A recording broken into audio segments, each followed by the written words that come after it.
গায়ে লাগাইলে পা বের হইতো, পায়ে লাগাইলে মাথা বের হয়ে থাকতো। বালিশ ছিল খেজুরের সুবলার বালিশ, চামড়ার ভিতরে বলে সুবলা দিয়ে বালিশ বানানো হয়েছিল। এই বালিশে ফাতেমা সারা জীবন মাথা রেখে ঘুমাই গেছে। এমনও দিন গেছে না খেয়ে থাকছে, সারা রাত্র না খেয়ে চলে গেছে। 2 দিন 3 দিন পর্যন্ত ফাতেমার ঘরে আগুন জ্বলে নাই। একদিন বড় ক্ষুধা নিয়ে ফাতেমা বাবার কোলে বাবার বাড়িতে আসছে। ঘরের দরজার মধ্যে টোকা লাগাইছে। টোকা লাগানোর পরে হযরতে উম্মে আইমান রাদিয়াল্লাহু আনহা ঘরের মধ্যে। নবীজি বলল, উম্মে আইমান রে, টোকার আওয়াজে তো মনে হয় আমার ফাতেমার হাত, দরজা খুলে দাও, ফাতেমা কেন আসছে দেখি। হযরত ফাতেমার আসার কারণে নবীজি দরজা খুলে দিলেন।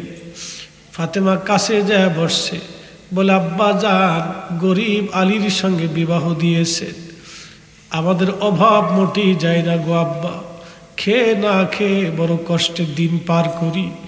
কোনো দিন চলে যায় আব্বা জান ঘরের মধ্যে চলে আগুন জ্বলে না। বাইতুল মালে অনেক কিছু জমা হয়েছে বাবা, যদি মন চায় ফাতেমারে কিছু দিতে পারেন। আল্লাহর নবী ডাক দেয় বলে, ফাতেমারে বাইতুল মাল গরিব উম্মতের জন্য বরাদ্দ করছি, তোমারে কিচ্ছুই দিতে পারবো না। ফাতেমা আলহামদুলিল্লাহ বলে চলে আসছে, মন বেজার করে নাই। কত বড় দামি নবীর উম্মত আমরা। সন্তানকে বিদায় দিয়ে দিছে আমাদের দিকে তাকাইয়া।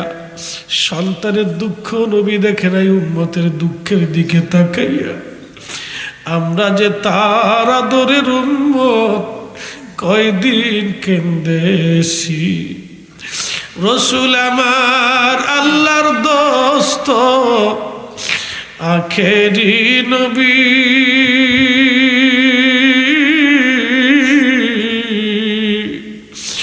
আমরা যে তার সন্তানের দিকে তাকান নাই। হাই হাই ফাতেমা চলে আসছে, নবীজির ঘুম আর সারা রাত্র আসে না। একবার ডানে মোড় দেয়, বামে মোড় দেয়, কলিজার টুকরা সন্তানরে বিদায় জানাইছে, কিছুই হাতে দেয় নাই। আল্লাহ নবীর সারা রাত্র ঘুম আসলো না। নবীজি ঘুমাইতে পারলেন না। রাত্রিবেলা আমার আল্লাহ জিব্রাইলরে পাঠাই দিছে, জিব্রাইল যাও, আমার নবী ঘুমাইতে পারতেছে না, বুঝছি সন্তানের মায়া, তুমি যে বলো ফাতেমার এসে মাহরুম করে দিচ্ছে, বাইতুল মাল থেকে কিছুই দেয় নাই। গরিব উম্মতের দিকে তাকাইয়া ফাতেমা কলিজার টুকরা মেয়েটাকে নবী বিদায় করেছে। চিৎকার মেরে জোরে বলবেন কি ইয়া রাসূলুল্লাহ। হায় হায় হায়, সেই নবীর উম্মত আমরা কিছুই দিতে পারি নাই, নবীকে ভালোবাসা দিতে পারি নাই, কিচ্ছু দিতে পারি নাই আল্লাহর নবীকে। জিব্রাইল এসে বলল, হুজুর আল্লাহ পাঠাইছে ফাতেমার জন্য একটা সুসংবাদ, বলে দেন ফাতেমা কি বাইতুল মাল থেকে অর্থ চায় কিনা। যদি অর্থ চায় বাইতুল মাল থেকে তারে অর্থ দিয়ে দেন। আর আল্লাহ বলে দিয়েছেন অর্থ যদি নেয় ফাতেমার জন্য একটা আমল, প্রত্যেক দিন এশার নামাজ পড়ে রাত্রিবেলা আপনার ফাতেমা 33 বার আলহামদুলিল্লাহ, 33 বার সুবহানাল্লাহ, 34 বার আল্লাহু আকবার বলবে।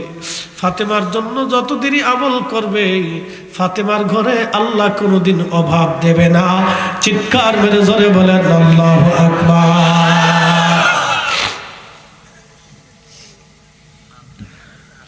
তুমি মোদের আশার আলো, তাই তো তোমায় বাসি ভালো, তুমি মোদের আশার আলো, তাই তো তোমায় বাসি ভালো।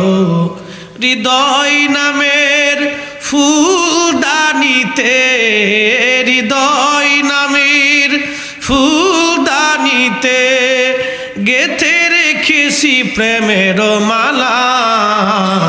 ইয়া রাসূলুল্লাহ, ইয়া হাবিবাল্লাহ, ইয়া রাসূলুল্লাহ, ইয়া হাবিবাল্লাহ, ইয়া রাসূলুল্লাহ। আল্লাহ।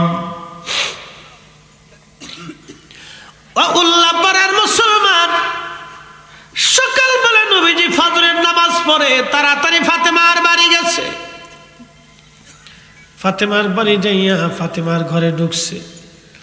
ফাতেমা হালান সালাম দিয়ে বাবাকে বসতে দিলেন চৌকির উপরে।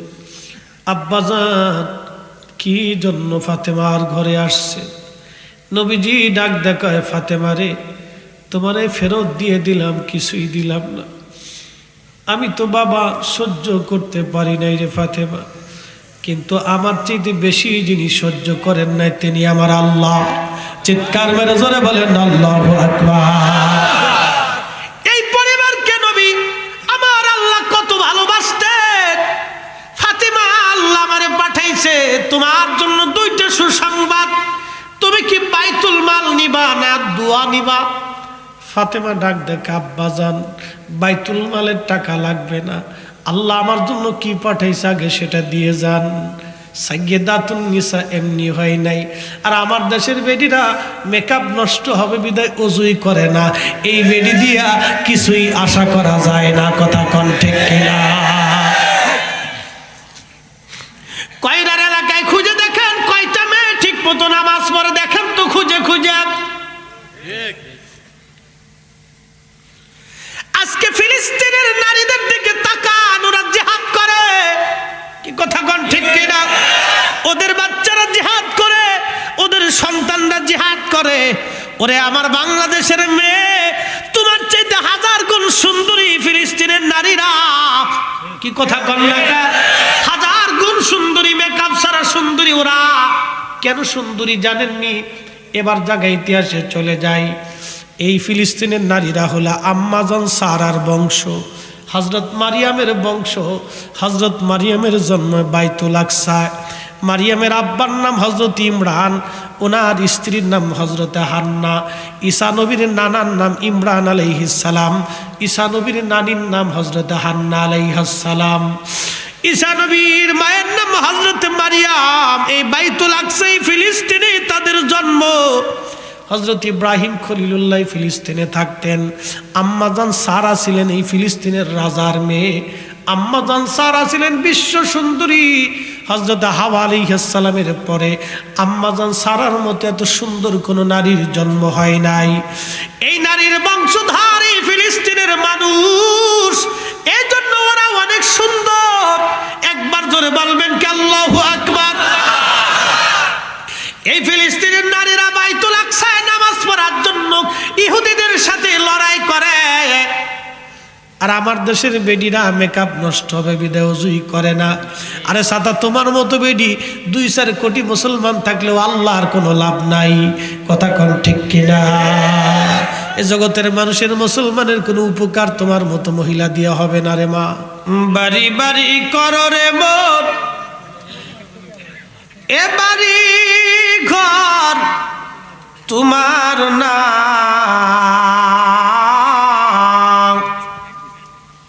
কথা সত্য না মিথ্যা? একবারে চির সত্য, ইউনিভার্সাল ট্রুথ। আমরা সবাই বুঝি কিন্তু মানি না। বাড়ি বাড়ি করো রে মন, এ বাড়ি ঘর তোমার না।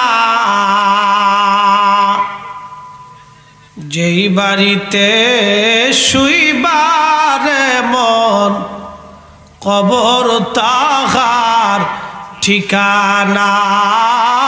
আল্লাহুম্মা সাল্লি আলা সাইয়্যিদিনা।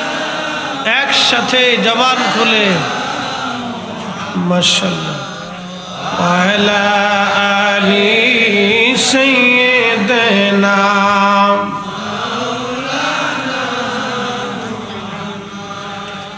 লা ইলাহা ইল্লাল্লাহ, জোরে লা ইলাহা ইল্লাল্লাহ, ও লা ইলাহা ইল্লাল্লাহ। হাসবি রব্বি জাল্লাল আমা ফি কলবি গায়রুল আহানুর মুহাম্মদ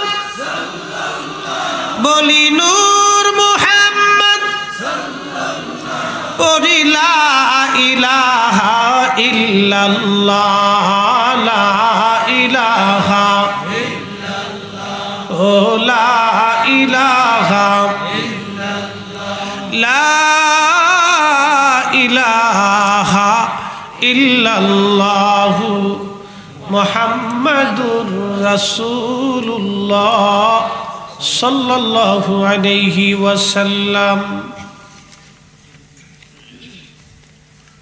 14তম তাফসীরুল কোরআন মাহফিল কয়রা চরপাড়া নতুন পাড়া জামে মসজিদ প্রাঙ্গণ আলহাজ মোহাম্মদ নাসির উদ্দিনের বাড়িতে যুবক সমাজ কল্যাণ কর্তৃক আয়োজিত কয়রা চরপাড়া নতুন পাড়া জামে মসজিদের উন্নতি কল্পে আজকের এই মাহফিল। সম্মানিত সভাপতি জনাব খলিলুর রহমান সাহেব, অত্র জামে মসজিদের সম্মানিত সভাপতি, সম্মানিত সহসভাপতি জনাব শাহ আলম সাহেব, বিশিষ্ট ব্যবসায়ী, আজকের যিনি প্রধান অতিথি জনাব তানবীর ইমাম সাহেব, মাননীয় জাতীয় সংসদ সদস্য 65 সিরাজগঞ্জ 4, বিশেষ অতিথিবৃন্দ, সম্মানিত উলামা ইকরাম, আজকের তৃতীয় বক্তা হজরত মাওলানা রুহুল আমিন যুক্তিবাদী সাহেব, আলহাজ হজরত মাওলানা আবুল হাশিম মুজাদ্দিদি সাহেব সহ সকল উলামা ইকরাম, এলাকার গণ্যমান্য ব্যক্তিবর্গ, সম্মানিত মুরব্বান ইকরাম, কলিজার টুকরো যুবক ভাইরা, পর্দানশীল আমার সম্মানিতা মা বোনেরা, সকলের প্রতি আন্তরিক অভিনন্দন, মোবারকবাদ, শুকুর এবং সুজুদ সেই মহান রব্বে করিমের শাহান শাহী দরবার এলাহিতে, যিনি অনেক বড় দয়ার ইহসান করে আপনাকে আমাকে মুসলমান হিসেবে কবুল করছেন। ইন্নাল্লাযীনা কাফারু মিন আহলিল কিতাবি ওয়াল মুশরিকিনা ফি নারি জাহান্নাম খালিদিনা ফিহা। এই কোরআন বলতেছে যারা কাফির, বেঈমান, অবিশ্বাসী, কাফের কোনো গালি না, বেঈমানও কোনো গালি না, অবিশ্বাসী, এক আল্লাহতে যারা বিশ্বাসী না, নবী মুহাম্মদ রাসূলুল্লাহ সাল্লাল্লাহু আলাইহি ওয়াসাল্লামের আখিরি নবীতে যারা বিশ্বাসী না, এই সমস্ত ব্যক্তিরা মিন আহলিল কিতাব, আহলে কিতাবদের মধ্যে যারা ইহুদি এবং খ্রিস্টান, ফি নারি জাহান্নাম খালিদিনা ফিহা, চিরদিন তারা জাহান্নামে থাকবে, এখান থেকে আর কোনোদিন তারা বের হবে না। আল্লাহ আপনাকে এবং আমাকে মুসলমান হিসেবে মঞ্জুর করেছেন। এই জন্য মহান রব্বে করিমের শাহান শাহী দরবার এলাহিতে উচ্চ আওয়াজ তুলে একসাথে বলি আলহামদুলিল্লাহ। মুসলমানের ভিতরে আল্লাহ আপনাকে এবং আমাকে আকাঈদে আহলে সুন্নাতুল জামাতের অন্তর্ভুক্ত করেছেন। আকাঈদে আহলে সুন্নাতুল জামাতের অন্তর্ভুক্ত করে আপনাকে আমাকে আল্লাহ ইজ্জতওয়ালা করেছেন, সম্মানিত করেছেন।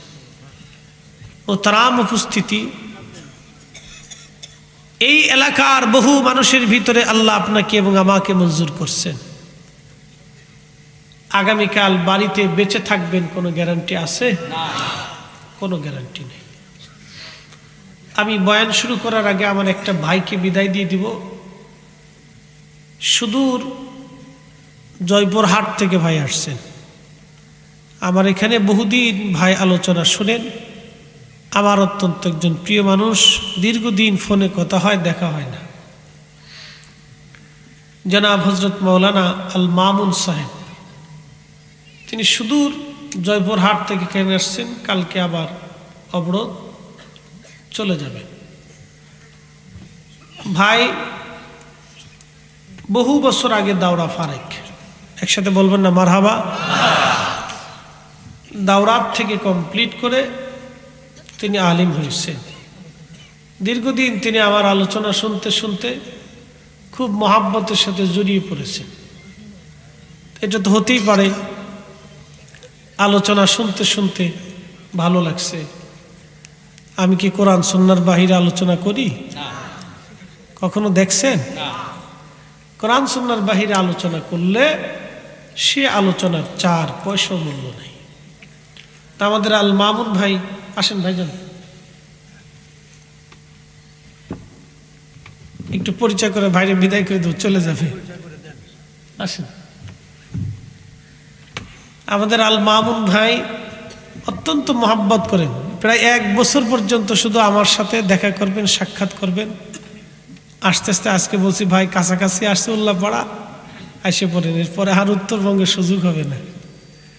আপনারা খুশি না বেজার?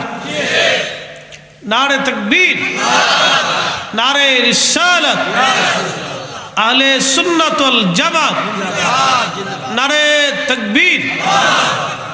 আমার ভাই জনাব হযরতুল আল্লামা মাওলানা আল মামুন ভাই, তিনি আমাদের আহলে সুন্নাত ওয়াল জামাত, আমরা সব আকাইদা আহলে সুন্নাত ওয়াল জামাতে অন্তর্ভুক্ত। কাদরিয়া, চিশতিয়া, নকশবন্দিয়া, মুজাদ্দিদিয়া, হানাফি, শাফিঈ, মালিকি, হাম্বলি, আমরা সব এক আকিদা, আকাইদে আহলে সুন্নাত ওয়াল জামাত।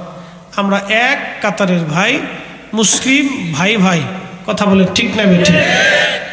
আমাদের জনাব আল মামুন ভাই তিনি অত্যন্ত একজন ভালো প্রবক্তা, তিনি ভালো আলোচনাও রাখেন, তিনি একজন বক্তা। তো ভাইকে আজকে আর কষ্ট দিব না, দীর্ঘদিন ধরে একসাথে আজকে কথাবার্তা খাওয়া দাওয়া হলো। ইনশাল্লাহ ভাই আমাদের মাঝ থেকে দোয়া নেবেন এবং বিদায় নেবেন। সালাম দিয়ে দোয়া নিন সবার কাছ থেকে।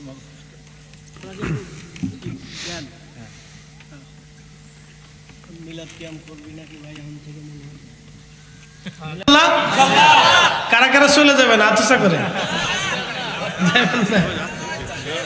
যেহেতু হাত উঁচা করেন নাই তাহলে বোঝা গেল আছেন।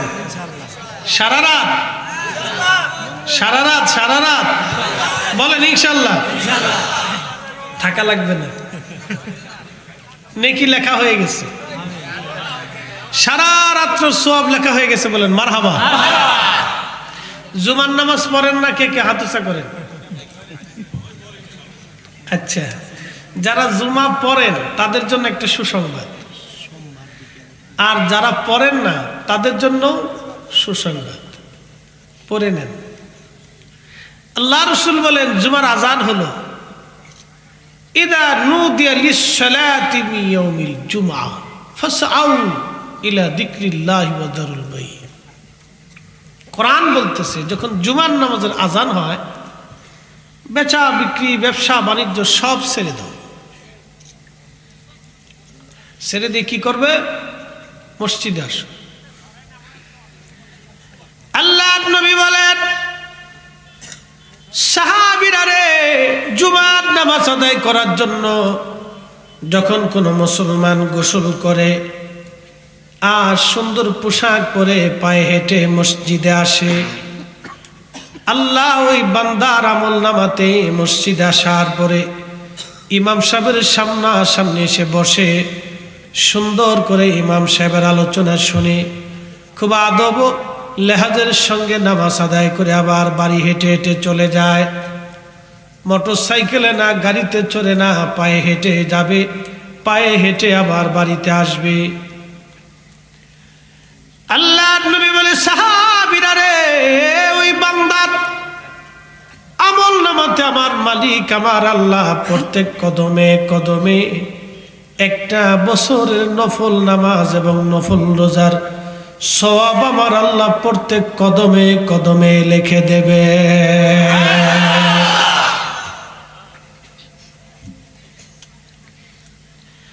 জুমার নামাজের ফজিলত প্রথম জুমা থেকে পরের জুমা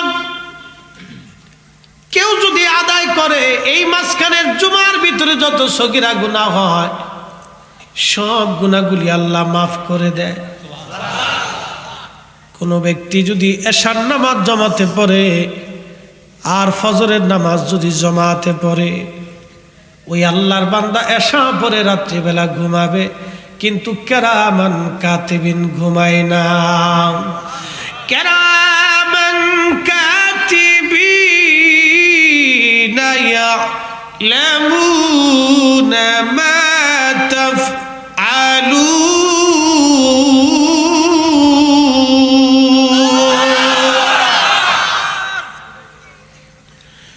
আল্লাহ বলেন কেরামান কাতিবিন সব জানে। আপনি ঘুমাবেন কিন্তু কেরামান কাতিবিন ঘুমায় না। সারা রাত্র নেকি করলে যে সওয়াব, এশার নামাজ জামাতে পড়ে, ফজরের নামাজ জামাতে পড়লে সেই নেকি বান্দার আমল নামায় আমার আল্লাহ লিখে দেয়। প্রশ্ন করবেন মুফতি ফরিদি, ঘুমাইলাম আমি সারা রাত কিন্তু আমল নামায় নেকি কোন কারণে হবে? পৃথিবীর কোন কর্মচারীকে ঘুমানোর কারণে বেতন দেওয়া হয় না, কি হয়? পৃথিবীর কোন কর্মচারীরে ঘুমানোর কারণে বেতন দেওয়া হয় না, কাজের কারণে বেতন দেওয়া হয়। কিন্তু একমাত্র মালিকের কর্মচারী ঘুমানোর কারণেও আল্লাহ বেতন দিয়ে দেয়।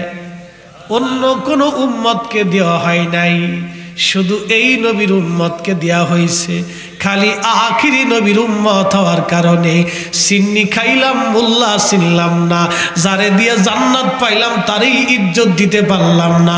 তার মানে আমার মতো আজাজিল আর দুনিয়াতে একটাও নাই। কথা কোন ঠিক কিনা? হাত উঁচা করে বলেন ঠিক কিনা?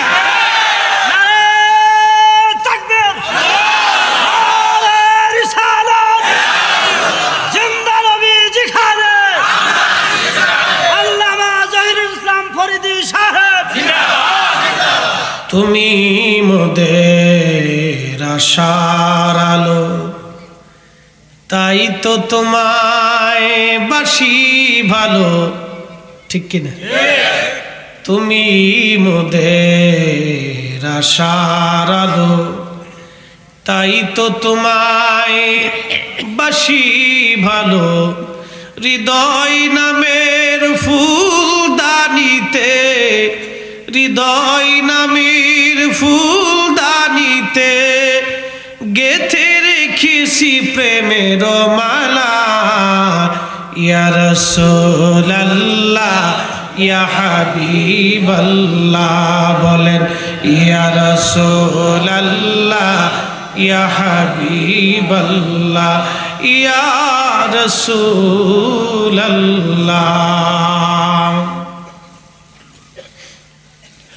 হযরত মুসা নবীর উপরে তাওরাত নাজিল করলেন আল্লাহ। যেই তাওরাত বর্তমানে ইসরায়েলরা ব্যবহার করে, আসল তাওরাত না, তারা তাওরাত নকল করে ফেলছে। হযরত ঈসা মুসা নবীর উপরে তাওরাত নাজিল হলো। হযরতে মুসা নবী তাওরাতের মধ্যে লেখা দেখে একটা বিশেষ উম্মত আল্লাহ পাক দিয়েছে, সব উম্মত থেকে 70 গুণ মর্যাদা আল্লাহ বাড়াইছে। মুসা নবী ডাক দিয়ে বলে, রব্বুল আলামিন ওই উম্মত আমারে দিয়ে দাও। আল্লাহ ডাক দিয়ে বলে, না রে মুসা, এই উম্মত তোমার জন্য বরাদ্দ না, এই উম্মত আমার আখিরি নবীর জন্য বরাদ্দ করছি। মুসা নবী ডাক দেখে, উম্মতের গুণ যদি 70 গুণ বেশি হয়, না জানি নবীর গুণ কত বেশি হবে। আল্লাহ আমার ওই নবীর উম্মত বানায়া দাও। তেলের গাড়ি তেলে চলে,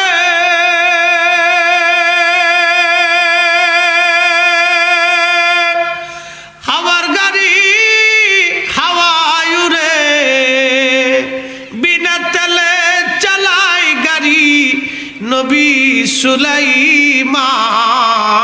আমরা সেই মুসলমান, আমরা সেই মুসলমান। কথা বলেন ঠিক কিনা? আমরা তো সেই মুসলিম, কিন্তু মসজিদের জুতা চুরি করে নেই। চিন্তা করেন, মসজিদের জুতা চুরি করে নেই, আমরা সেই মুসলমান। মাহফিলেও জুতা চুরি হয়।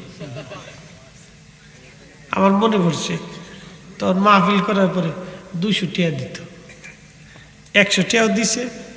আবার অনেকে সালাম দিয়ে কিন্তু হুজুর পরে দেখা করবানি, আজ পর্যন্ত আর দেখা হয় নাই। বুঝতে পারছেন? ওই সময় অনেকগুলি মাহফিল করে 1600 টাকা দিয়ে জুতা কিনছিলাম। তো ওয়াজ করার জন্য জুতা পাইতে বাপ বুপ দিয়ে আইছি। চিন্তা করলাম ভালো দামি জুতা, জুতা রাখে ওয়াজ করে মোনাজাত করে নিচে নামে দিয়ে আমার জুতাই নাই। এরপর তো আর দামি জুতা পাই দিই না, এরপর তো দামি জুতা বাদ দিয়ে লিছি। মুসলমান, মসজিদ আল্লাহর ঘর, এখানেও জুতা চুরি হয়। কি বলবো, বলার কোনো ভাষা নাই। অনেক মসজিদের কমিটিও মসজিদের টাকা চুরি করে নিয়ে যায়। এই আসতে কইলেন কে, জোরে খন। ওরা শুয়োরের সেই তো খারাপ। শুয়োর চিনেন? শুয়োর এর জন্ম কেমন হয়েছে জানেন? এর ইতিহাস কই। হাজরাতে নূহ নবীর জমানায় বিরাট বড় মহাপ্লাবন, নূহ নবীর জমানায় বিরাট বড় মহাপ্লাবন হওয়ার কারণে নূহ আলাইহিস সালামের বিরাট নৌকায়, 3 তলা বিশিষ্ট নৌকা, দোতলার মধ্যে আল্লাহ হাতি, ঘোড়া, গাধা, উট, দুম্বা, ছাগল, ভেড়া সব আল্লাহ রাখছে। এই সবগুলি বাথরুম করে করে 2 তলা ভরে ফেলাইছে, আর জায়গা নাই। নূহ আলাইহিস সালাম ডাক দেখে, রব তুমি দয়া করে আমারে একটা ব্যবস্থা করো, এই বাথরুম দিয়ে নৌকা ভরে ফেলছে, এই বাথরুম কেমনে খালি করবো আল্লাহ? আল্লাহ বলেন, নূহরে হাতির পৃষ্ঠদেশে তুমি লাঠি দিয়ে আঘাত করে, এটা নবীদের মজেজা। লাঠি দিয়ে আঘাত করার সঙ্গে সঙ্গে হাতির পিছনের রাস্তা দিয়ে আল্লাহ 2টা শুয়োর পাঠাই দিলেন। ওটা দুনিয়ার মধ্যে আইসেই খালি গুমুত খাওয়া শুরু করে দিছে। এই জন্য আল্লাহ গরু, ছাগল, উট, দুম্বা, ভেড়া খাইতে হালাল করে দিয়েছেন, কিন্তু শুয়োরের গোশত আল্লাহ সব নবীদের জমানায় হারাম করে দিয়েছিলেন। আর পবিত্র জিনিস আল্লাহ খাইতে বলেছেন, হারাম আল্লাহ নিষেধ করে দিয়েছেন। শুয়োরের গোশত যেমন হারাম, সুদের টাকা দিয়ে গরুর গোশত ওই রকম একই রকম হারাম। ঘুষের টাকা দিয়ে খাসির গোশত একই রকম হারাম। তফাৎ আছে? আল্লাহ হালাল খাইতে বলেছে, হালাল, হালালের জিন্দেগি হালাল। এই তো শুয়োরের জন্ম হলো। মুসলমান, আল্লাহর ঘরের মসজিদের টাকা যারা চুরি করে এরা মানুষ হতে পারে না। কথা ঠিক কিনা? অন্য ধর্মের মানুষ এই কল্পনাও মাথায় আনে না, কারণ তাদের চিন্তা এটা মসজিদ মুসলমানের পবিত্র জায়গা। হিন্দু চিন্তা করে এটা মসজিদ মুসলমানের পবিত্র জায়গা, এটা মুসলমানের হৃদয়ের জায়গা, মুসলমানের আল্লাহর ঘর। ও নবীর উম্মত, কবরে তো যেতেই হবে আজ অথবা কাল, দুনিয়াতে থাকার আর কোনো রাস্তা নাই। এই তো আজ মসজিদে বাইতুল আকসা নিয়ে মুসলমানদের মধ্যে লড়াই। আপনাকে আজকে বাইতুল আকসার ইতিহাস শোনাবো, কষ্ট হবে? একটু শোনার দরকার আছে না? আমাদের মিল্লাতের বাবার নাম ইব্রাহিম। ইব্রাহিম আলাইহিস সালামের 2 জন সন্তান ছিল, একজনের নাম হযরত ইসমাইল আলাইহিস সালাম, আর একজনের নাম হযরত ইসহাক আলাইহিস সালাতু ওয়াস সালাম। ইসমাইল আলাইহিস সালামের বংশধারায় নসল দ্বারাতে আল্লাহ কোন নবী পাঠান নাই। শেষ জামানাতে আল্লাহ একজন নবী পাঠাইলেন, তিনি আমার আপনার নবী রাহমাতুল লিল আলামিন। জোরে বলা যাবে কি মারহাবা? तमाम পৃথিবী এক পাল্লা, तमाम পৃথিবী এক পাল্লা, সমস্ত ফেরেশতা এক পাল্লা, সমস্ত জিন আর এক পাল্লা, 1.25 লক্ষ নবী এক পাল্লা, সমস্ত মানব জাতি এক পাল্লা, সমস্ত সৃষ্টিগুলি এক পাল্লায়। আমার নবীকে যদি আর এক পাল্লায় দেন, ও কয়রার মুসলমান, উল্লাপাড়ার মুসলমান, বলে যান তো আমার নবীর ওজনের সমান কি হবে?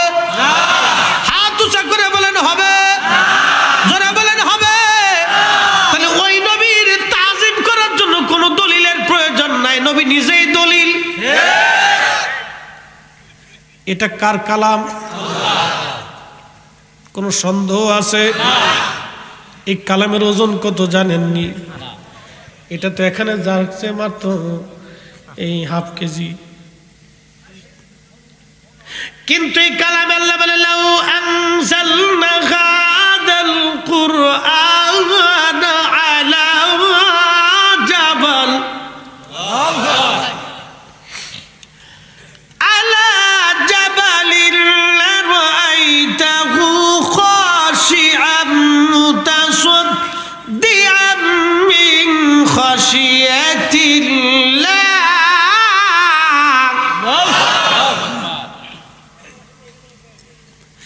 আল্লাহ বলে হাবিব, এই কোরআন যদি আমি পাহাড়ের উপরে নাজিল করতাম, কত বড় পাহাড়? পৃথিবীর সবচেয়ে বড় পাহাড়ের নাম মাউন্ট এভারেস্ট। শিলিগুড়ি থেকে 70 মাইল রাস্তা অতিক্রম করলে দার্জিলিং হয়। কেউ দার্জিলিং গেছেন কিনা জানি না। পাহাড়ি রাস্তা, বড় ভয়াবহ মারাত্মক রাস্তা। দার্জিলিং যাওয়ার আগে একটা শহর আছে, শহরের নাম ঘুম। এটা অনেক বড় উঁচু শহর, দার্জিলিং থেকে উঁচু। সবসময় মেঘ উড়ে উড়ে ঘুমে লাগে। 12 বছরে এই ঘুমের মধ্যে শীত, এখানে কোনো গরম নাই। বাজানো এই ঘুম পার হওয়ার পরে হলো দার্জিলিং। দার্জিলিংয়ে দাঁড়াইলে মাউন্ট এভারেস্ট পরিষ্কার দেখা যায়। শুধু দেখা যায় সাদা সাদা, ধুধু ধুধু সাদা বরফ আর বরফ। বিরাট বড় উঁচু পাহাড়, উচ্চতা আছে 29,000 ফিট। আল্লাহর কোরআন বলে হুজুর, এই পাহাড়ের উপরে যদি আমি কোরআন নাজিল করতাম, লারাআইতাহু খাশিআন মিন খাশিয়াতিল্লাহ, আপনি দেখতেন আমি আল্লাহর ভয়ে কোরআনের ওজনে এই পাহাড় গলে গলে গলে গলে মিসমার হয়ে যাইতো।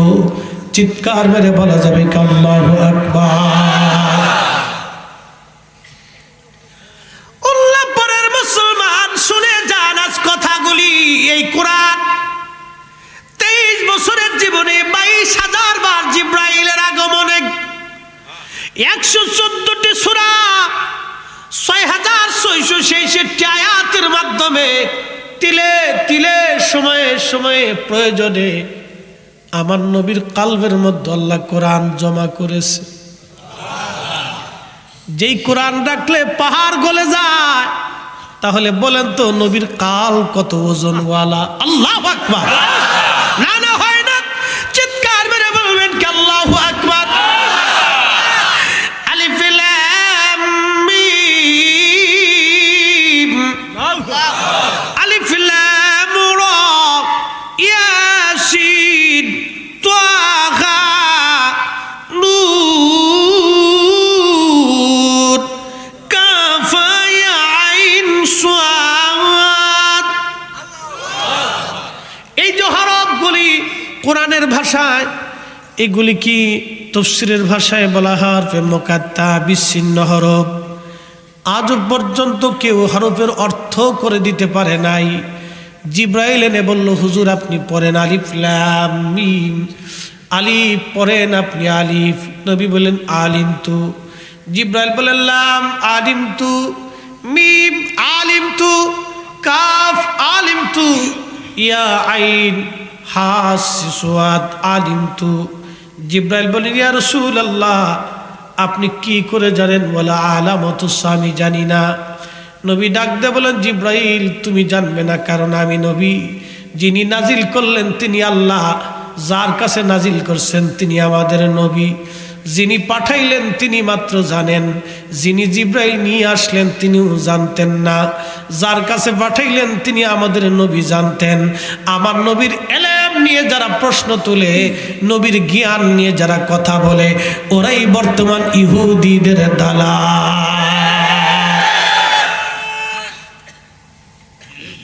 সন্দেহ? আপনি বেজার খুশি হন, কিছুই করার নাই। আমি কোরআন থেকে বলতেছি, এই কোরআন পাহাড়ে রাখলে পাহাড় গলে গলে মিসমার হয়ে যাইত। তো নবীর কালবের ওজন কত? হায় হায় হায়, নবীর কালবের পাওয়ার কত রে! ওই কালবের সঙ্গে কাল মিলাইয়া, ওই কালবের দিকে মুতাওয়াজ্জ হইয়া নবীর প্রেমে চোখের পানি দিয়া জীবন দিক। যারা দুনিয়া থেকে কবরে চলে গেছে, এই জন্য তাদের দেহ মাটি দেখায় না, পুকায় ধরে না। কথা কয় তারা ওলি ওলি ওলি। এই কোরআন বলে আলা ইন্না আউলিয়া আল্লাহি লা খাউফুন আলাইহিম ওয়ালা হুম ইয়াহজানুন।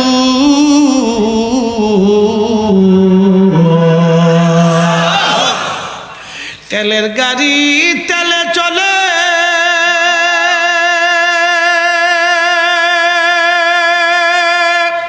হাওয়ার গাড়ি হাওয়ায় উড়ে, বিনা তেলে চালায় গাড়ি নবী সুলাইমান। আমরা সেই মুসলমান, আমরা সেই মুসলমান।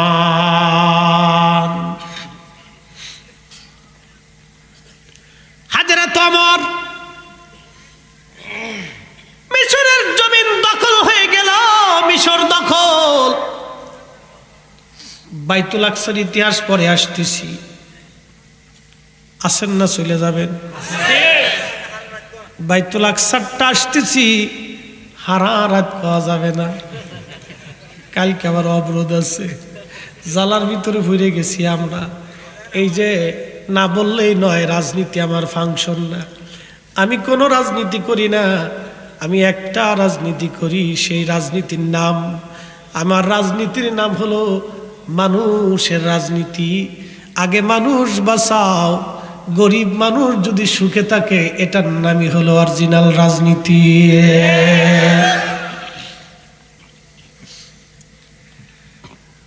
আল্লাহর কোরআন বলে মান কতালা নাফসান বিগাইরি নাফসিন আও ফাসাদিন ফিল আরদি ফাকান্নামা কতালান নাস জামিআ। তুমি যদি একজন নিরপরাধ মানুষ মারো, আহা, গাড়ির মধ্যে পেট্রোল বোমা মারা হলো, ওখানে কত গরিব মানুষ আছে। এমনও মানুষ আছে বাজান, একজন মানুষের রুজিতে একটা ফ্যামিলি চলে। কি ভাব কথা বলেন, ঠিক কিনা? একজন মানুষের রুজিতে একটা ফ্যামিলি চলে। ওই একটা মানুষের দিকে সন্তানরা তাকায় থাকে, বাবা বাড়ি আসবে, বাবা বাজার করে আসবে, লোকটা আগুনে দগ্ধ হয়ে গেল। বলেন ওই বাচ্চাদের হাহাকার কে শুনবে? দুনিয়ার কোনো আদালত না শুনলে মালিকের আদালতে জমা হয়ে যাবে। দুনিয়ার কোনো আদালতে ফয়সালা না হলে আসমানের আদালতে ফয়সালা হবে। পৃথিবী উল্টে যাবে, আকাশ ভেঙে যাবে, সাগর শুকাবে, আল্লাহর কোরআন মিথ্যা হবে না, কোরআনের আইন চেঞ্জ হবে না।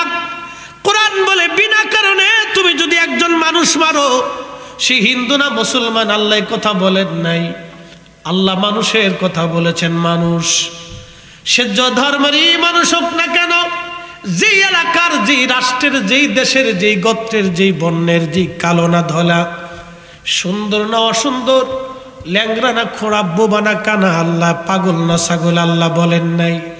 আল্লাহ একটা কথা বলেছেন, একজন নিরপরাধ মানুষকে তুমি যদি মারো, হত্যা করো, তাম দুনিয়ার মানুষ মেরে ফেললে যে অপরাধ হবে, একজন নিরপরাধ মানুষ মেরে ফেললে সেই অপরাধ তোমার আমল নামায় আমার আল্লাহ চাপায়ে দিবে।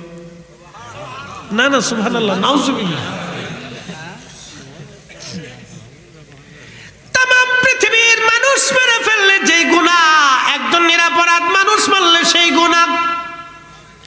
এরপরেই কোরআন আবার বলতেছে, একজন নিরপরাধ মানুষকে তুমি যদি হত্যা থেকে বাঁচায় দাও, হত্যা থেকে যদি বাঁচায় দাও, তামাম ফা আহিয়ান নাস জামিয়া, তামাম দুনিয়ার মানুষ বাঁচাইলে যেই নেকি আমল নামায় হবে, একজন নিরপরাধ মানুষ বাঁচায় দিলে সেই আমল নামায় নেকি হয়ে যাবে।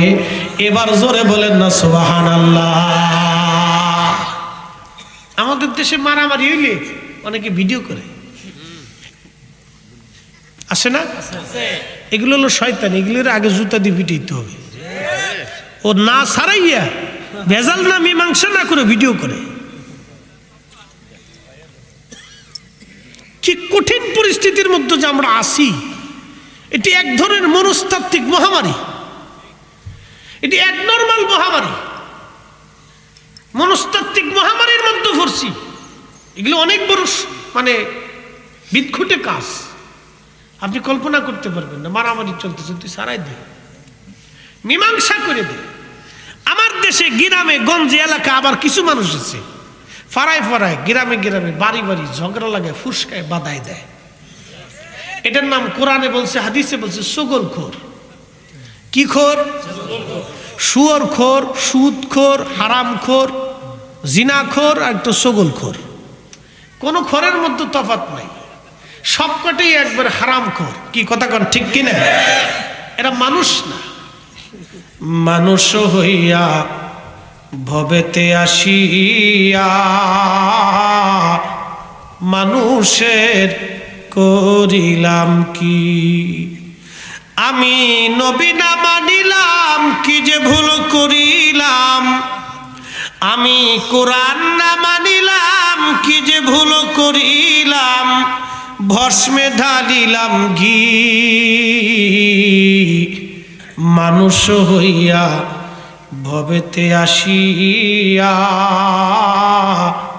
মানুষের করিলাম কি?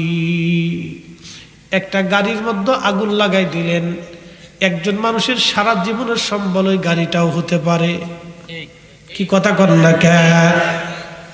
অনেক কষ্ট করে একজন মানুষ একটা গাড়ি কিনে, একটা গাড়ির নাম 50 লক্ষ টাকা হতে পারে, একটা গাড়ির দাম 30 লক্ষ টাকা হতে পারে, একটা গাড়ি 70-80 লক্ষ টাকা হতে পারে। একজন মানুষের সারা জীবনের জমানো সম্পদ আপনি আগুন দিয়ে পোড়াইলেন। দুনিয়ার আদালতে আপনার হয়তো বিচার হবে না, কিন্তু আল্লাহর আদালতে রিহাই পাওয়ার সুযোগ নাই। কথা কোন ঠিক কিনা? সুযোগ নাই। মুসলমান মানুষ হওয়া লাগবে, মানুষ। মানুষ হইয়া ভবেতে আসিয়া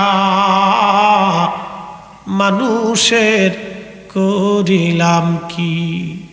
দুই দল ফিডে ফিডি কইরা মারামারি কইরা একজন আর একজনকে মারে কেমন জানেননি? মানুষ কুত্তায় কুত্তায় মারামারি করলো, এক কুত্তায় আর এক কুত্তারে কিন্তু মার্ডার করে না।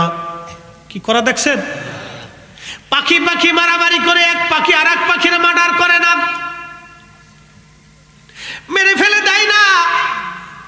গরু গরু মারামারি করলো, এক গরু আর এক গরুর হত্যা করে না, কিন্তু মানুষ মানুষে মারামারি করলে হত্যা করে। আহা, এরা মানুষ। মানুষ হইয়া ভবেতে আসিয়া মানুষের করিলাম কি? মানুষ হইয়া ভবেতে আসিয়া মানুষের করিলাম কি? উল্লাহ পাড়ার মুসলমান বলছিলাম হযরত ওমরের কথা। কোরআন কত ওজন, এই কোরআনের ওজন বুঝাইতে যা হযরত ওমরের কাছে চলে গেলাম। আবার ফিরে আসবো জায়গা মতো। হযরত ওমরের জামানায় মিশর দখল হলো। হযরত ওমর কত বড় দরজার খলিফা ছিলেন। বর্তমানে ইরান, এরপরে ইরাক, ওমান, ইয়ামান, কাতার, দুবাই, এরপরে আপনার কি বলে কুয়েত, লেবানন, লিবিয়া, ফিলিস্তিন, জর্দান, সিরিয়া, তিউনেশিয়া, মরক্কো, বিরাট একটা অংশের তিনি খলিফা ছিলেন। একবার জোরে বলা যাবে কে মারহাবা? কত বড় খলিফা জানেননি? বাংলাদেশের কয়েকশো দেশের মতো একটা দেশের খলিফা ছিলেন তিনি। আমরার দেশে অনেকে একটু ছোটখাটো নালায় একবারে অস্থির হয়ে যাওয়া লাগে, এমন ভাব লইছে যে বিরাট বড় কিছু ছাতা মাথা হয়ে গেছে। একজন ডিসিএসপি হইলেও এমন ভাব লয়ে ফেলায় যে তিনি বিরাট বড় অফিসার হয়ে গেছে। কিন্তু হাজেরা তো আমার এত বিরাট বড়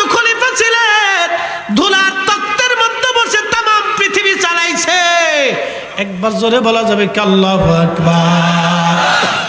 খলিফার দরবারে চিঠি আসলো, চিঠির মধ্যে লেখা আমিরুল মুমিনিন, মিশরের মধ্যে একটা ঘটনা ঘটে গেছে।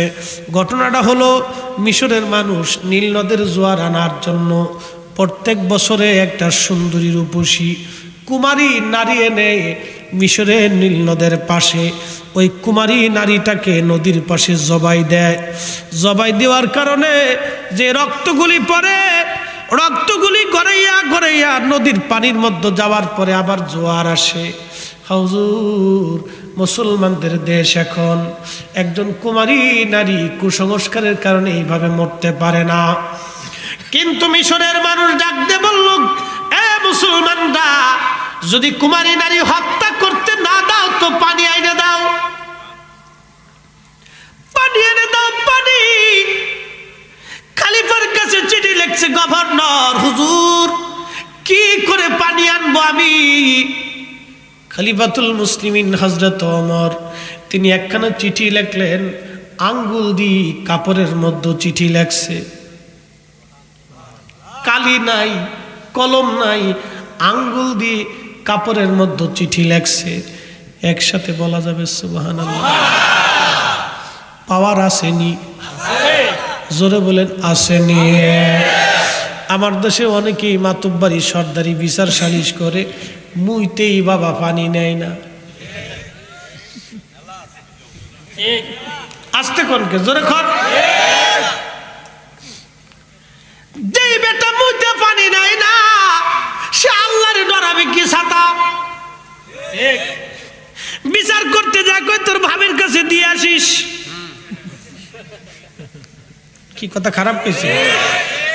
দুনিয়াতে ভাবির কাছ থেকে নিয়ে বিচার করে দিলেন, কিন্তু আল্লাহর আদালতে একজন বিচারক মালিক ইয়াউমিদ্দিন, আমার মালিক, আমার মাওলার দরবারে দাঁড়াইতে হবে আব্দুল করিম রহিম। সেই দিন দুনিয়ার কোন রাজা বাচ্চা, দুনিয়ার কোন অর্থ করিয়ার ক্ষমতার বিদ্যা তোমাকে রব্বে কারিমের দরজা থেকে বাঁচাইতে পারবে না, পারবে না, পারবে না। আওয়াজ তুলে বলেন ঠিক না বেঠে?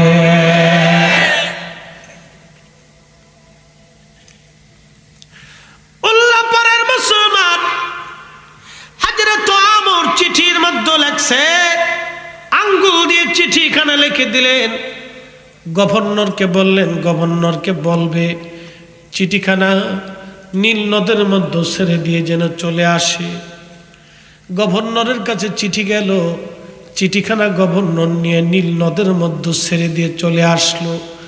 ওই যে নীল নদের জোয়ার আসলো, আজও পর্যন্ত 1450 বছর পার হয়ে গেল, নীল নদে নতুন করে জোয়ার আনার জন্য চিঠি দেওয়া লাগে নাই, কোনো খুব সুন্দরী রূপসী নারী হত্যা করা লাগে নাই। একবার জোরে বলা যাবে কি আল্লাহু আকবার। আরে নবীর গোলাম ওমরের কথা যদি নদীতে শুনে রে,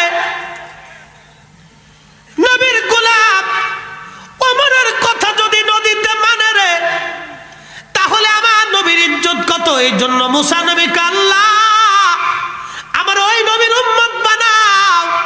হযরত ঈসা নবী ডাক দেখ, আল্লাহ আমার ওই নবীর উম্মত বানাইয়া দাও, উম্মত বানাইয়া দাও। না না হয়নি, আর জোরে বলেন আল্লাহু আকবার। আমরা বিনা চাওয়াই নবীর উম্মত হইছি, আমরা বিনা চাওয়াই নবীর উম্মত হইলাম। আজান দিছে উম্মত মসজিদে যায় না, বিনা চাওয়াই উম্মত হইছি। রমজান মাস আসলে উম্মত তাবু টানাইয়া ঘরের ভিতরে, কথা কন নাকি? আমরা এত বড় নবীর উম্মত হইছি, হাই হাই হাই, আল্লাহর দেওয়া আইন নবীর তরিকায় মানলাম না। উল্লাপাড়ার মুসলমান মা বোনেরা শুনেন, আমরা নবীর বেটির নাম ছিল ফাতেমা। ফাতেমার লকব কি জানেন নিরে মা? ও বোনেরা শুনে যান, সাইয়্যিদাতুন নিসাই আহলিল জান্নাহ, সমস্ত রমণী কুল জান্নাতের সর্দারিনী তিনি। সুবহানাল্লাহ না করলে বুঝবো শয়তান। আরো জোরে। এই মর্তবা আমরা দিছি? মোটামুটি করে হয়েছে? দিছে কে? আল্লাহ। আল্লাহর নবী ইন্তেকাল করবে, ফাতেমা পাশে বসে বসে কাঁদতেছে। নবীজি বললেন, ফাতেমা রে তুমি কাঁদো কেন? ফাতেমা বলে, আব্বা জান, বিরহ বেদনা কি করে সহ্য করব বাবা, কান্দি আব্বা জান, জীবনে কত দুঃখ বেদনা একসঙ্গে পোহাইলাম, আজকে আপনি আমাদেরকে এতিম বানায় চলে যাবেন, বাবার বিরহ বেদনা কি করে আমি সহ্য করতে পারি বাবা। নবী সান্ত্বনা দিয়ে বলে, ফাতেমা রে কান্দো না, তোমার কানটা আমার কাছে লাগাও। লাগানোর সঙ্গে সঙ্গে নবী ডাক দে বলে, ফাতেমা রে তোমার জন্য একটা সুসংবাদ তুমি শুনে নাও। আমার ইন্তেকালের পরে আমার পরিবারের মধ্যে তুমি সর্বপ্রথম ইন্তেকাল হওয়ার পরে আমরা দুই মা এবং বাবা, বেটি আর বাবা, কন্যা আর বাবা, দুইজনে জান্নাতুল ফিরদাউসে এক সঙ্গে মিলিত হব।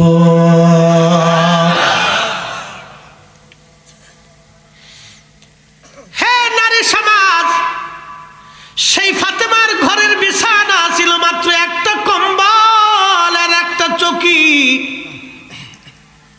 গায়ে লাগাইলে পা বের হইতো, পায়ে লাগাইলে মাথা বের হয়ে থাকতো। বালিশ ছিল খেজুরের সুবলার বালিশ, চামড়ার ভিতরে বলে সুবলা দিয়ে বালিশ বানানো হয়েছিল। এই বালিশে ফাতেমা সারা জীবন মাথা রেখে ঘুমাই গেছে। এমনও দিন গেছে না খেয়ে থাকছে, সারা রাত্র না খেয়ে চলে গেছে। 2 দিন 3 দিন পর্যন্ত ফাতেমার ঘরে আগুন জ্বলে নাই। একদিন বড় ক্ষুধা নিয়ে ফাতেমা বাবার কোলে বাবার বাড়িতে আসছে। ঘরের দরজার মধ্যে টোকা লাগাইছে। টোকা লাগানোর পরে হযরতে উম্মে আইমান রাদিয়াল্লাহু আনহা ঘরের মধ্যে। নবীজি বলল, উম্মে আইমান রে, টোকার আওয়াজে তো মনে হয় আমার ফাতেমার হাত, দরজা খুলে দাও, ফাতেমা কেন আসছে দেখি। হযরত ফাতেমার আসার কারণে নবীজি দরজা খুলে দিলেন। ফাতেমা কাছে যায় বসছে, বলে, আব্বা জান, গরিব আলীর সঙ্গে বিবাহ দিয়েছেন, আমাদের অভাব মোটেই যায় না গো আব্বা, খেয়ে না খেয়ে বড় কষ্টের দিন পার করি। কোনো দিন চলে যায় আব্বা জান, ঘরের মধ্যে চলে আগুন জ্বলে না। বাইতুল মালে অনেক কিছু জমা হয়েছে বাবা, যদি মন চায় ফাতেমারে কিছু দিতে পারেন। আল্লাহর নবী ডাক দেয় বলে, ফাতেমারে বাইতুল মাল গরিব উম্মতের জন্য বরাদ্দ করছি, তোমারে কিচ্ছুই দিতে পারবো না। ফাতেমা আলহামদুলিল্লাহ বলে চলে আসছে এবং বেজার করে নাই। কত বড় দামি নবীর উম্মত আমরা।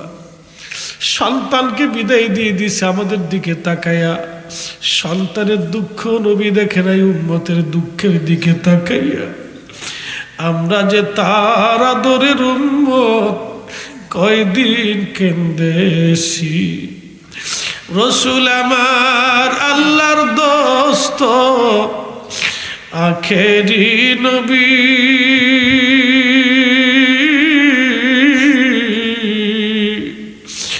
আমরা যে তার সন্তানের দিকে তাকান নাই। হায় হায়, ফাতেমা চলে আসছে, নবীজির ঘুম আর সারা রাত্র আসে না। একবার ডানে মোড় দেয়, বামে মোড় দেয়, কলিজার টুকরা সন্তানরে বিদায় জানাইছে, কিছুই হাতে দেয় নাই। আল্লাহর নবীর সারা রাত্র ঘুম আসলো না। নবীজি ঘুমাইতে পারলেন না।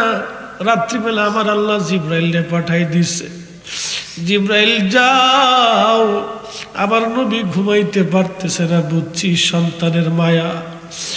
তুমি যে বলো ফাতেমার এসে মাহরুম করে দিচ্ছে, বাইতুল মাল থেকে কিছুই দেয় নাই। গরিব উম্মতের দিকে তাকাইয়া ফাতেমা কলিজার টুকরা মেয়েটাকে নবী বিদায় করেছে। চিৎকার মেরে জোরে বলবেন কি, ইয়া রাসূলুল্লাহ। হায় হায় হায়, সেই নবীর উম্মত আমরা, কিছুই দিতে পারি নাই, নবীকে ভালোবাসা দিতে পারি নাই, কিচ্ছু দিতে পারি নাই আল্লাহর নবীকে। জিব্রাইল এসে বলল, হুজুর আল্লাহ পাঠাইছে ফাতেমার জন্য একটা সুসংবাদ, বলে দেন ফাতেমা কি বাইতুল মাল থেকে অর্থ চায় কিনা, যদি অর্থ চায় বাইতুল মাল থেকে তারে অর্থ দিয়ে দেন। আর আল্লাহ বলে দিয়েছেন অর্থ যদি না নেয় ফাতেমার জন্য একটা আমল, প্রত্যেক দিন এশার নামাজ পড়ে রাত্রিবেলা আপনার ফাতেমা 33 বার আলহামদুলিল্লাহ, 33 বার সুবহানাল্লাহ, 34 বার আল্লাহু আকবার বলবে। ফাতেমার জন্য যতদিনই আমল করবে ফাতেমার ঘরে আল্লাহ কোনোদিন অভাব দেবে না। চিৎকার মেরে জোরে বলেন আল্লাহু আকবার। তুমি মোদের আশার আলো, তাই তো তোমায় বাসি ভালো, তুমি মোদের আশার আলো, তাই তো তোমায় বাসি ভালো। হৃদয় নামের ফুলদানিতে, হৃদয় নামের ফুলদানিতে গেথে রেখেছি প্রেমের মালা। ইয়া রাসূলুল্লাহ ইয়া হাবিবাল্লাহ, ইয়া রাসূলুল্লাহ ইয়া হাবিবাল্লাহ, ইয়া রাসূলুল্লাহ।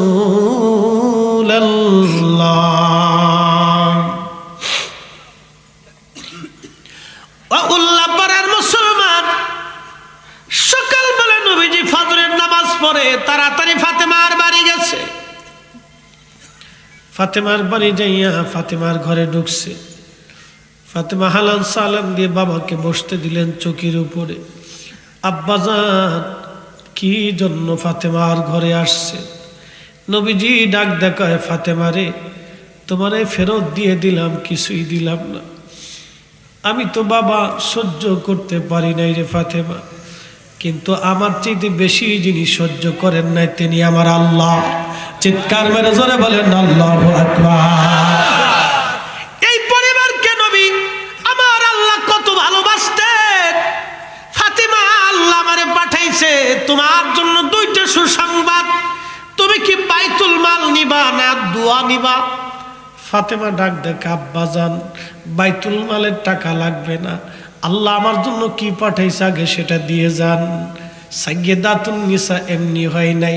আর আমার দেশের বেডিরা মেকআপ নষ্ট হবে বিদায় ওযুই করে না, এই বেডি দিয়া কিছুই আশা করা যায় না। কথা কোন ঠিক কিনা?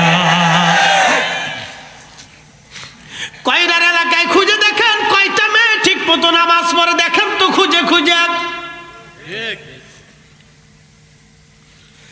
আজকে ফিলিস্তিনের নারীদের দিকে তাকান, ওরা জিহাদ করে, কি কথা কোন ঠিক কিনা? ওদের বাচ্চারা জিহাদ করে, ওদের সন্তানরা জিহাদ করে। ওরে আমার বাংলাদেশের মেয়ে তোমার চাইতে 1000 গুণ সুন্দরী ফিলিস্তিনের নারীরা। কি কথা কোন না? 1000 গুণ সুন্দরী, মেকআপ ছাড়া সুন্দরী ওরা। কেন সুন্দরী জানেননি? এবার জায়গা ইতিহাসে চলে যায়। এই ফিলিস্তিনের নারীরা হলো আম্মাজান সারার বংশ, হযরত মারিয়ামের বংশ। হযরত মারিয়ামের জন্ম বাইতুল আকসায়। মারিয়ামের আব্বার নাম হযরত ইমরান, ওনার স্ত্রীর নাম হযরত হান্না। ঈসা নবীর নানার নাম ইমরান আলাইহিস সালাম, ঈসা নবীর নানির নাম হযরত হান্না আলাইহিস সালাম। ঈসা নবীর মায়ের নাম হযরত মারিয়াম। এই বাইতুল আকসায় ফিলিস্তিনে তাদের জন্ম। হযরত ইব্রাহিম খলিলুল্লাহ ফিলিস্তিনে থাকতেন। আম্মাজান সারা ছিলেন এই ফিলিস্তিনের রাজার মেয়ে। আম্মাজান সারা ছিলেন বিশ্ব সুন্দরী। হযরত হাওয়া আলাইহিস সালামের পরে আম্মাজান সারার মতো এত সুন্দর কোনো নারীর জন্ম হয় নাই। এই নারীর বংশধর এই ফিলিস্তিনের মানুষ, এই জন্য ওরা অনেক সুন্দর। একবার জোরে বলবেন কি আল্লাহু আকবার। এই ফিলিস্তিনের নারীরা বাইতুল আকসায় নামাজ পড়ার জন্য ইহুদিদের সাথে লড়াই করে। আর আমার দেশের বেডিরা মেকআপ নষ্ট হবে বিদায় ওযুই করে না। আরে সাতা তোমার মতো বেডি 2-4 কোটি মুসলমান থাকলেও আল্লাহর কোনো লাভ নাই, কথা কোন ঠিক কিনা? এ জগতের মানুষের মুসলমানের কোনো উপকার তোমার মতো মহিলা দিয়া হবে না রে মা।